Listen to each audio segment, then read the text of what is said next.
you've set your foundation with the transition phase by tracking your baseline symptoms, defining your why, and preparing your kitchen. Now comes the part most people think of when they hear AIP, the elimination phase.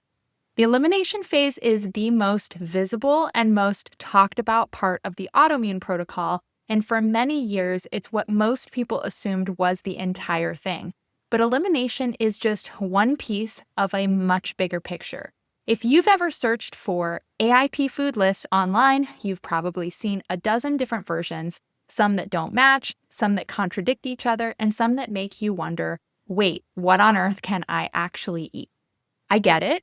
For a long time, there was confusion about what the elimination phase really meant, what to remove, how long to stay in elimination, and how to do it without feeling deprived or overwhelmed.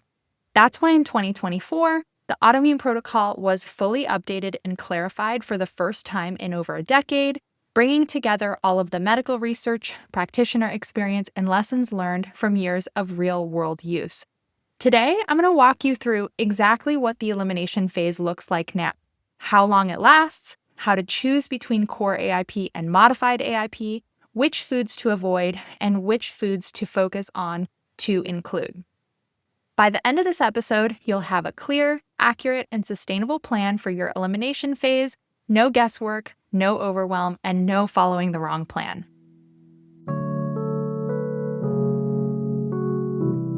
Welcome back to the Autoimmune Wellness Podcast. I'm your host, Mickey Trescott, and this is the next installment in my AIP Deep Dive series. In the last episode, we talked about the transition phase, how to prepare for success with the elimination phase. So if you haven't listened to that one yet, I recommend starting there because a solid transition makes this part so much easier. Today, we're going to get into the heart of AIP, the elimination phase. This is the period when you temporarily remove foods that are known to be potential triggers for inflammation, gut permeability, or immune activation, while emphasizing foods that are most nutrient-dense and healing. Now, I'm going to say this a lot today, it's not forever. This is a learning process which entails a short-term investment in understanding what your body truly needs to thrive. And as always, this podcast is not a substitute for medical care. Always check in with your healthcare provider before making any changes. So let's start with what the elimination phase is not. First, it's not a diet to follow forever. Second, it's not a trend or a rigid set of rules. And third, it's definitely not about deprivation.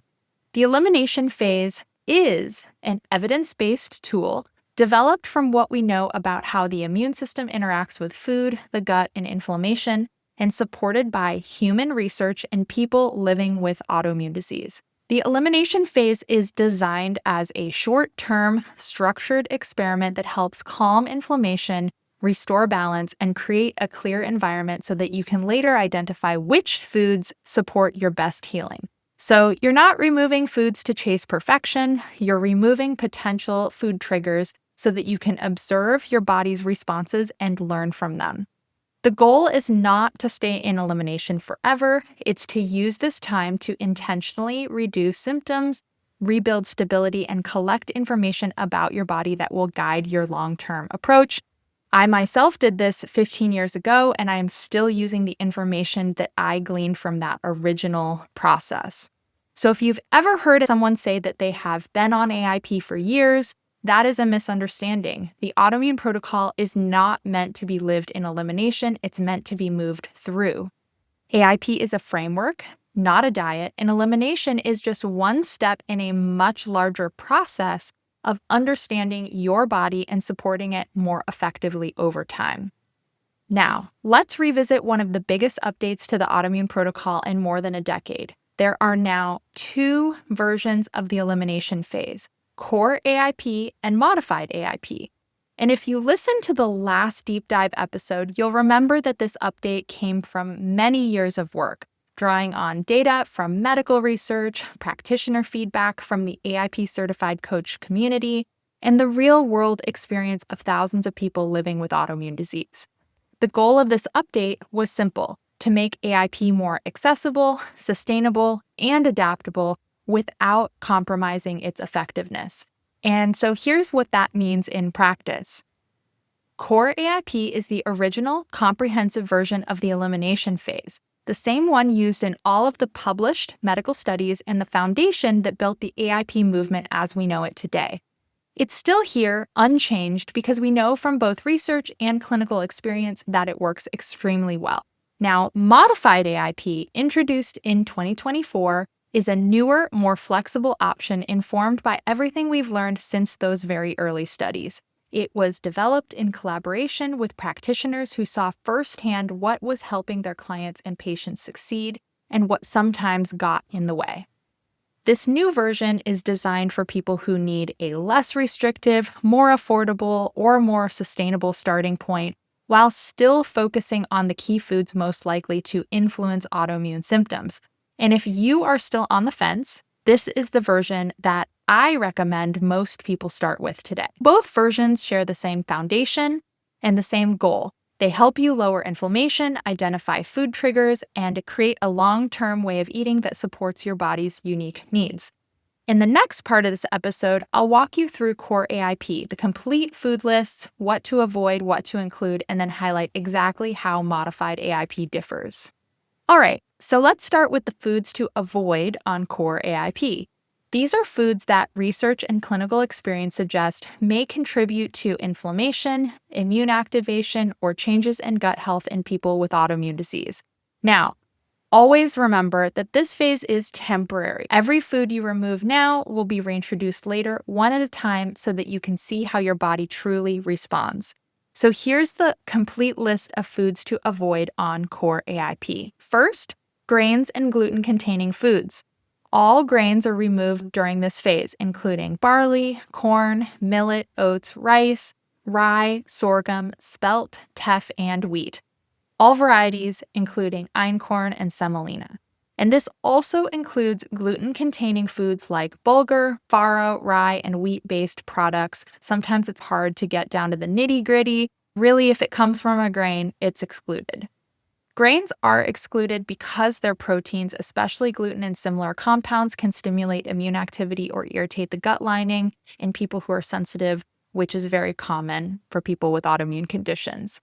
Next, on Core AIP, we remove pseudograins and grain-like seeds. This includes amaranth, buckwheat, chia, and quinoa. They are technically seeds but behave like grains in the body and have similar immune effects. Dairy. All dairy products, milk, cheese, cream, yogurt, kefir, butter, and any foods containing dairy proteins are eliminated. Dairy proteins themselves, such as casein and whey, can be inflammatory and may impact gut permeability or immune tolerance. Eggs from any species are also removed. Egg whites in particular are common triggers due to their protein structure. Legumes. This includes all beans, lentils, peas, soy, peanuts, and soy-based foods like tofu, tempeh, soy sauce, and edamame. While they're nutritious for some people, legumes have compounds that some people find irritating or that they are sensitive to. Nightshades and related ingredients. So this is going to be your tomatoes, potatoes, peppers, both sweet and hot, eggplant, goji berries. These are all members of the nightshade family. We remove them along with any spices made from them, such as paprika, chili powder, cayenne. Nightshades can sometimes contribute to joint pain, inflammation, or digestive upset in people who have autoimmune conditions. Processed vegetable oils, canola, corn, cottonseed, grapeseed, peanut, safflower, sunflower, and soybean are removed during the elimination phase. Nuts and nut oils, so all nuts including almonds, cashews, walnuts, pecans, pistachios, and others, along with nut butters and flours, are eliminated. While nutrient-dense, nuts can be allergenic and difficult to digest for some. Seeds and seed-based spices, this includes chia, flax, sesame, sunflower, poppy, mustard, and other seed-derived foods, along with spices made from seeds like cumin, coriander, nutmeg, fennel, and pepper. Seeds can act as immune stimulants in certain people. Non-nutritive sweeteners and sugar alcohols, stevia, aspartame, sucralose, saccharin, xylitol, erythritol, and mannitol are excluded. Processed food additives and chemicals, So we avoid artificial colors, flavors, preservatives, and gums like carrageenan, guar gum, lecithin, xanthan gum, and hydrolyzed vegetable protein. These ingredients are common irritants and can disrupt gut balance. And then lastly, alcohol. Beer, wine, liquor, mead, cider, and other alcoholic drinks are also excluded during elimination. Alcohol can increase gut permeability and affect immune function and be problematic for people who are going through this phase. So I know this is a long list of foods to avoid on Core AIP, but remember, this is not forever. Each of these foods will be tested later, one at a time during the reintroduction phase. And while this list focuses on what to remove, what makes AIP work isn't just the subtraction, it's what you add back in. Deeply nourishing foods that help your body repair, regulate, and thrive. If you'd like a printable version of both the Core AIP and Modified AIP food lists, you can download them for free at my website, theautoimmuneprotocol.com/foundations, or check the link in the show notes. Now that you know which foods are eliminated in Core AIP, let's talk about Modified AIP, the newer, more accessible version of the elimination phase.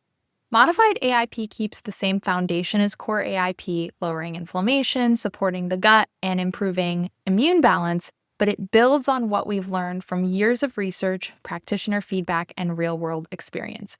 It's, again, based on those same principles, but designed to make the process more sustainable for people who need a flexible, affordable, and approachable way to begin. Think of Modified AIP as Core AIP plus a few carefully selected additions. Food that both research and clinical experience show are well tolerated by a lot of people in the autoimmune community. Here is what's different on Modified AIP. Modified AIP includes rice, all kinds. So rice is excluded on Core AIP, but it is included in Modified.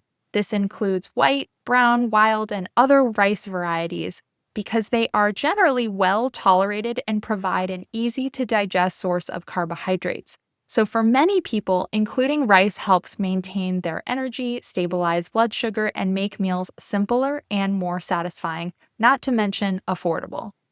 Next, legumes. So we include legumes except for peanuts and soy in Modified AIP, all of them. Peanuts and soy, because they are among the most common allergenic and immune reactive foods.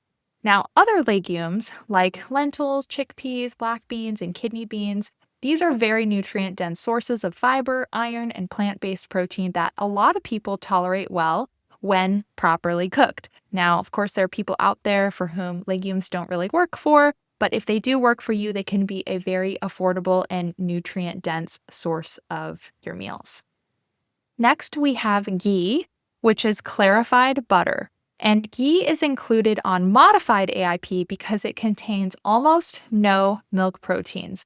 That's the part of the dairy that is most likely to trigger immune activity. And it also retains beneficial fats and fat-soluble vitamins like A, D, and K2.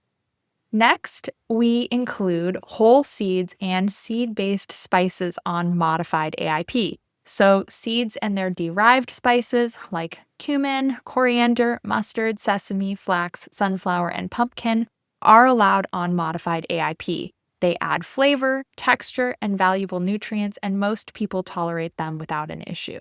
We also include pseudograins. Buckwheat, quinoa, and amaranth are included on Modified AIP. Now, these technically aren't grains, they're actually seeds, but especially when soaked and cooked properly, they provide gentle carbohydrates, fiber, and minerals that support gut health and sustainability, not to mention they are pretty affordable. So with those exceptions, everything else remains the same as Core AIP during elimination. We remove eggs, dairy, besides ghee, nuts, nightshades, alcohol, and additives. So while Core AIP remains the most comprehensive and research-tested version of the elimination phase, Modified AIP builds on that foundation with a few thoughtful updates that make it easier to sustain in everyday life. Both versions share the same goal: to calm inflammation, support immune regulation, and help you identify which foods truly support your health. The difference lies in how comprehensive your elimination needs to be and what level of structure helps you stay consistent. And remember, these additions don't replace nutrient-dense foods of Core AIP. They are included alongside them. So both versions are grounded in whole, unprocessed, deeply nourishing foods that form the core of the Autoimmune Protocol. And if you'd like to see these core and modified food lists side by side, which is a lot easier for comparison, I've created printable versions to make it simple. Just go to the autoimmuneprotocol.com/foundations or find the link in the show notes. Let's talk about the part everybody looks forward to, which is the foods you can eat and the foods that are actually extra nutrient dense that we're going to want to be adding in a lot of quantity when we're in the elimination phase. So we are really looking for nutrient density and variety. These are the foods that help repair the gut, regulate the immune system, and give your body the raw materials it needs to heal. Here are the foods that we are looking to include no matter whether you're on Core AIP or Modified AIP. First, animal proteins and seafood. So all high-quality meats and seafood are encouraged. This is going to include beef, lamb, pork, poultry, game, fish, shellfish, you name it. Whenever possible, try to get the best quality you can, but also remember that it is not required to do grass-fed, pasture-raised, or wild-caught sources in order to successfully experience progress on the Autoimmune Protocol.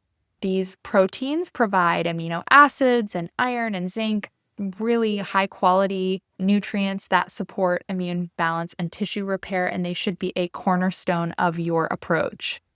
Now, this category is one that not everyone is going to opt into, and that's totally fine. But organ meats and offal are some of the most affordable and nutrient-dense ingredients you can use. They include liver, heart, kidney, and tongue, and even a few servings per week can dramatically improve nutrient intake, especially for things like vitamin A, B12, and folate.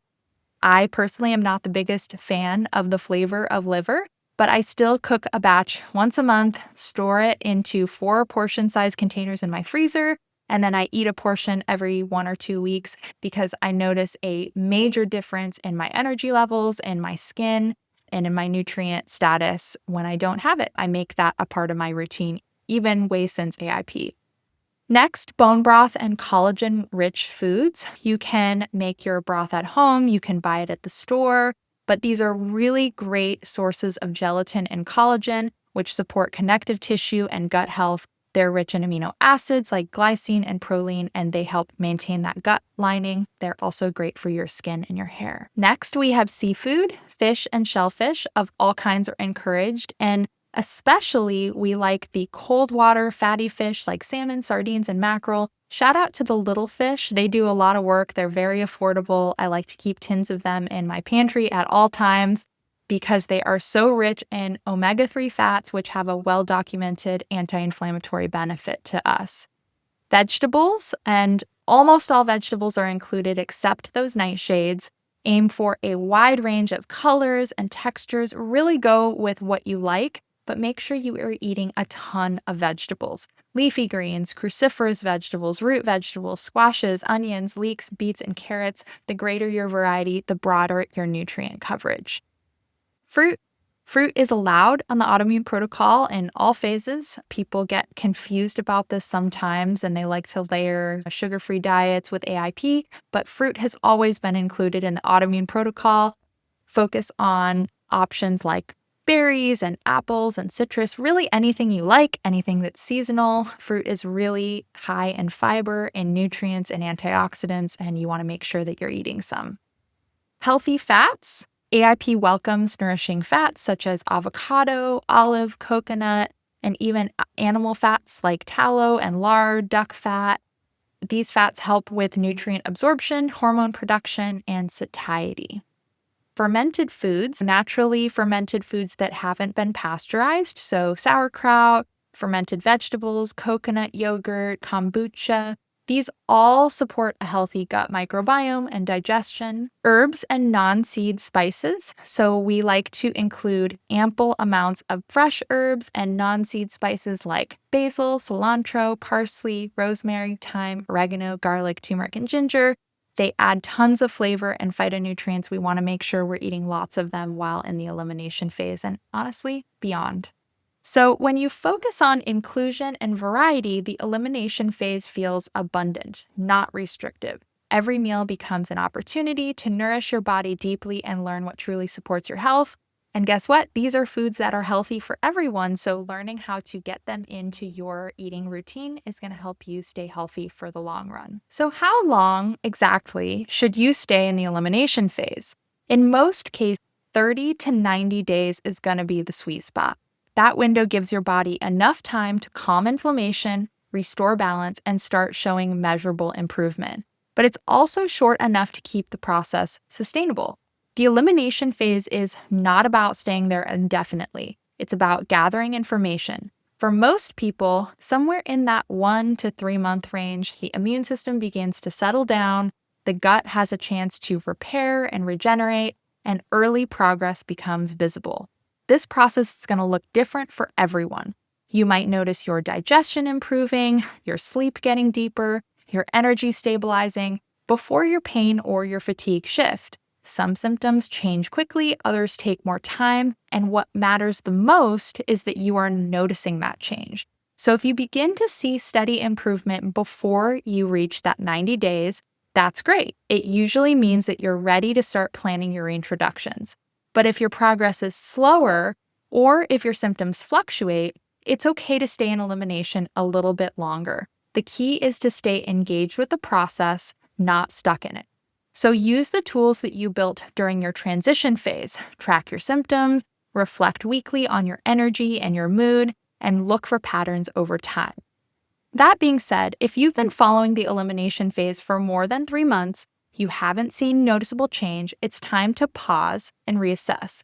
So long-term elimination isn't the answer. In fact, staying too long in this phase can limit variety, nutrient intake, and your quality of life. If your progress has plateaued, here are a few ways to troubleshoot before moving forward. First, review your compliance. So even small exposures can muddy the picture. Revisit your food lists and simplify if needed. Second, assess the nutrient density. Are you eating enough? Are your meals diverse? Are they colorful? Are you under-eating or are you eating a lack of variety? Sometimes that can stall progress. Next, check your lifestyle factors. Now, we haven't done an episode on this yet, but it is coming soon. But sleep, stress, movement, and connection all play a huge role in immune regulation. If one of those is off balance, diet alone might not be getting you the mileage that you're looking for. And then lastly, you might need to seek professional support. And at the 3-month mark, if nothing has changed, this is usually the area that you should go. An AIP certified coach or healthcare provider can help you identify things that are underlying that you're just not able to work through on your own. Remember, the elimination phase is meant to serve you, but not define you. It's a temporary strategic thing that you are doing to help you learn from your body and move forward with more clarity. Sometimes you need a little bit help to figure out those details. So whether your elimination phase lasts 1 month or 3, the most important thing is that it feels purposeful and that you notice measurable changes before moving on to the reintroduction phase. Next, we're going to talk about troubleshooting the first few weeks of the elimination phase, because this is where most people hit some of their biggest challenges. Even when you've planned well, the early days can feel bumpy. You're changing what and how you eat, your digestion is adjusting, your energy might fluctuate, and you're suddenly paying close attention to everything you put on your plate. It's a lot of change all at once, and that can bring both physical and emotional shifts. Here are some of the most common things people experience early on and what to do about them. First, if you feel more tired than usual. This is one of the most common early symptoms. As your body adjusts to a different mix of macronutrients, often fewer processed carbs and more whole foods, you might notice temporary fatigue. Make sure you're eating enough calories, especially from healthy fats and starchy vegetables like sweet potatoes, plantains, or winter squash. Undereating or skipping carbs too drastically can slow recovery and make fatigue worse. If your digestion changes, bloating, gas, or changes in bowel habits are normal as your microbiome adapts. Remember, your bacteria are shifting to accommodate a new food environment. Focus on variety in your vegetables, include some fermented foods like sauerkraut or coconut yogurt, and remember to stay hydrated. Bone broth can also be soothing as your digestion stabilizes. And I just want to add a little note that there are some digestive changes that are adjustment while you're in transition to the elimination phase. And then there are digestive issues that signal that you might need to seek help from a healthcare provider. So if you're definitely experiencing something new and persistent, don't hesitate to get checked out. Next, when cravings hit. So cravings don't always mean that you lack willpower. They actually can signal that your blood sugar is unstable or that you're adjusting emotionally to a different way of eating.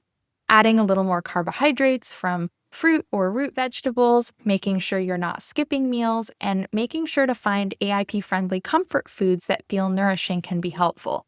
And if you miss the emotional comfort of old foods, that's totally normal. Try replacing the ritual, like a warm drink or a cozy routine after dinner, instead of just the food itself. Next, you could be feeling really overwhelmed in the kitchen. Cooking this much can feel like a full-time job at first, and my advice is to simplify wherever possible. Choose a few go-to meals you can repeat often, rely on batch cooking, and use convenience items like frozen veggies, pre-chopped produce. Remember, this phase is temporary. The skills you build now will make the future eating easier. Next, if you feel emotionally off or discouraged, when your food changes, so do your routines and your biochemistry. Hormones, blood sugar, and gut-brain communication are all adjusting. If you feel emotional, it's not a sign you're failing. It's a sign that you are changing. So this is a time to dig in, lean on your support network, stay connected to your why, and keep your journal or tracker to see your progress unfold over time. Now, lastly, if your symptoms seem worse before they get better, this can happen in the first few weeks, although there is no such thing as a detox phase with AIP. If you're feeling measurably worse, that's a sign that you might need to seek help. Sometimes, though, when inflammation starts to shift, symptoms fluctuate before they stabilize. So as long as things are trending in the right direction after a few weeks, that's usually a part of the process. But if your symptoms do worsen significantly or new ones appear, pause and seek guidance from your healthcare providers or an AIP certified coach. They are trained to help identify whether something needs adjusting. These first few weeks in the elimination phase are a learning curve, but they're also the time when you build the confidence in systems that carry you through the rest of your time on the Autoimmune Protocol. So when in doubt, slow down. Focus on consistency rather than perfection, and remember your body is adapting to a new normal. Change takes time, and you're doing exactly what you're meant to, creating the space for healing to begin. If there's one skill that can make or break your success during the elimination phase, it's meal prep. Most people don't struggle with AIP because they're unmotivated. They struggle because they're hungry, tired, and out of time when it's time to eat. That's where meal planning and batch cooking come in. They take the pressure off, remove decision fatigue, and make it possible to nourish yourself consistently, even when life feels busy. Here are my best strategies for making this work. First, start with a plan. Pick 3 to 5 meals you know you'll actually enjoy and repeat them through the week. You don't need endless variety, you need reliability. Once those meals feel second nature, you can add more diversity. 2, implement 1 or 2 batch cooking sessions per week. For most people, like myself, Sunday and Wednesday work well, but your schedule may differ, so just pick 2 days that work for you. Use that time to roast some vegetables, cook a few proteins, and prepare starches like sweet potatoes, rice, or plantains. 2 focused hours can save you 10 later. And I'm not just saying that, I have actually done the math and cooked in my kitchen to figure it out. 3, cook once, eat multiple times. Double your recipes so you have leftovers for lunches or for quick dinners. Soups, stews, and sheet pan meals reheat beautifully and make AIP feel effortless. 4, stock your freezer. Freeze portions of broth, cooked proteins, or sauces so that you always have a backup plan on the nights when cooking feels impossible. 5, keep a flavor toolkit. Prepping a few sauces or dressings like a coconut ginger sauce, an herbed olive oil, or a simple AIP pesto can make the same ingredients feel brand new. 6, use your tools wisely. So if you have a slow cooker, an instant pot, or an air fryer, which none of those are required to do AIP, by the way, but they can make certain aspects of batch cooking easier. Let them do the work while you focus on other things. One of my favorite things to do is start a batch of broth and walk away for the rest of the day, allow my instant pot to cook it up, and then just be there to strain it at the end of the day. 7, embrace shortcuts. Frozen vegetables, pre-chopped produce, canned fish, store-bought AIP sauces. These are not cheating, you guys. They are smart tools that keep you on track. When you plan and prep this way, AIP stops feeling like a full-time job and starts feeling like a rhythm that you can totally get into. You spend less time worrying about what to eat and more time noticing how much better you feel. So, what does this actually look like in real life? Here's an example of what a simple week of AIP meals might look like once you've done a little prep. At the start of the week, you've batched cooked some basics, maybe a tray of roasted vegetables, a pot of soup, some ground beef or shredded chicken, and a starch like rice if you're on Modified AIP, or roasted sweet potatoes if you're doing Core AIP. You've also prepped a quick sauce or dressing like an herbed olive oil or a coconut lime blend to use in your meals all week. Breakfast might look like a bowl of leftover veggies and protein reheated in bone broth, topped with an avocado or a breakfast hash with greens and plantains. Luncheons might be leftovers from dinner. This is what I do all the time. Soups, stews, or protein served over rice or roasted vegetables. And then your dinners can rotate through a few templates. A sheet pan of salmon, root vegetables, and a drizzle of olive oil. A slow cooker stew with salmon, broth, and greens. Ground beef sautéed with cabbage, onions, and a splash of coconut aminos. If you're on Modified AIP, you might add a side of lentils or a scoop of quinoa or a sprinkle of sesame seeds for some variety and texture. And snacks are simple. Fruit with coconut butter, leftover protein, or broth with a pinch of salt. By the end of the week, you'll have mixed and matched these ingredients into several completely different meals without cooking them from scratch every night. That's the real magic of meal prep. It gives you the freedom inside a structure that supports healing. You're not stuck in the kitchen, you're setting yourself up to succeed. Let's recap what we covered today. The elimination phase is the heart of the autoimmune protocol, but it's not the whole story. It's a temporary, structured process designed to calm inflammation, bring your body back into balance, and help you identify your personal food triggers. Today, you learned that there are now 2 versions of AIP elimination to choose from.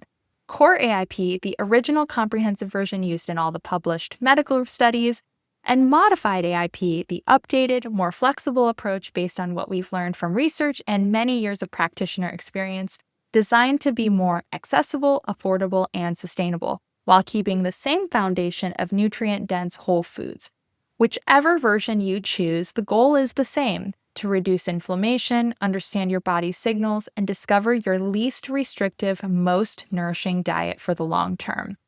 We also talked about how to make the elimination phase work in real life, how to troubleshoot the first few weeks, how to manage cravings or fatigue, and use meal prep and batch cooking to make consistency easier. Remember, your success doesn't depend on perfection. It comes from systems, planning, and self-compassion. And if you ever feel overwhelmed, come back to the basics. Simple meals built from protein, vegetable, and healthy fats. It really can be that straightforward. If this episode helped you make sense of the elimination phase, be sure to subscribe so you don't miss the next deep dive, where we'll cover the reintroduction phase, the step most people skip, and the one that is going to make all of your hard work pay off. And if you'd like some extra tools to help you get started, you can download my free printable Core and Modified AIP food lists, done-for-you meal plans, and reintroduction charts at the autoimmuneprotocol.com/foundations, or find the link in the show notes. Thank you so much for joining me today. And remember, the elimination phase is temporary, but what you learn from it can last a lifetime. I'll see you next time.